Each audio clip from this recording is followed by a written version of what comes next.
ഇന്ന് നിത്യജീവിതത്തിൽ വളരെ സാധാരണയായി കണ്ടുവരുന്ന ഒരു അസുഖമാണ് വെരിക്കോസ് വെയിൻ. കാലുകളിലെ വെയിനുകൾ വീർത്ത് തടിച്ചു കാണപ്പെടുന്ന ഒരവസ്ഥയാണ് വെരിക്കോസ് വെയിൻ. ഇവയെ ഞരമ്പ് എന്ന് തെറ്റായി ധരിക്കാറുണ്ട്. എന്നാൽ യഥാർത്ഥത്തിൽ ഇവ രക്തക്കുഴലുകളാണ്. ശരീരഭാഗങ്ങളിൽ നിന്നും രക്തം തിരികെ ഹൃദയത്തിലേക്ക് എത്തിക്കുന്ന രക്തക്കുഴലുകളെയാണ് വെയിൻസുകൾ അഥവാ സിരകൾ എന്ന് വിളിക്കുന്നത്. ഇനി വെരിക്കോസ് വെയിൻ ഉണ്ടാകാനുള്ള കാരണങ്ങൾ എന്തൊക്കെയാണെന്ന് നോക്കാം. ആദ്യത്തേത് പ്രായമാണ്. പ്രായം കൂടുതലുള്ള ആളുകളിൽ ഈ വെരിക്കോസ് വെയിൻ കൂടുതലായി കണ്ടുവരുന്നുണ്ട്.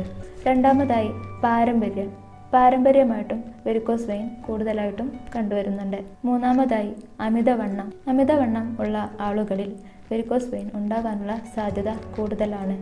ശരീരത്തിൻ്റെ അധിക ഭാരം കാരണം ഇവ രക്തക്കുഴലുകളിൽ കൂടുതൽ മർദ്ദം ചെലുത്തുകയും അതുമൂലം വെരിക്കോസിറ്റി രൂപപ്പെടാനുള്ള സാധ്യതകൾ കൂടുകയും ചെയ്യുന്നു. നാലാമതായി കണ്ടുവരുന്നത് കൂടുതൽ സമയം നിൽക്കുകയും ഇരിക്കുകയും ചെയ്യുന്ന ആളുകളിലാണ്. കൂടുതൽ സമയം നിന്ന് ജോലി ചെയ്യുന്ന ട്രാഫിക് പോലീസ് ഉദ്യോഗസ്ഥർ, അതുപോലെ ടീച്ചർമാർ എന്നിവരിലും കൂടുതൽ സമയം ഇരുന്ന് ജോലി ചെയ്യുന്ന ഡ്രൈവർമാർ, അക്കൗണ്ടൻസ്, കമ്പ്യൂട്ടർ എഞ്ചിനീയേഴ്സ് തുടങ്ങിയ ആളുകളിലും ഈ രോഗം കൂടുതലായി കണ്ടുവരുന്നു. അതിനാൽ ഇതിനെ ഒക്യുപേഷണൽ ഡിസീസസ് എന്നും വിളിക്കാറുണ്ട്.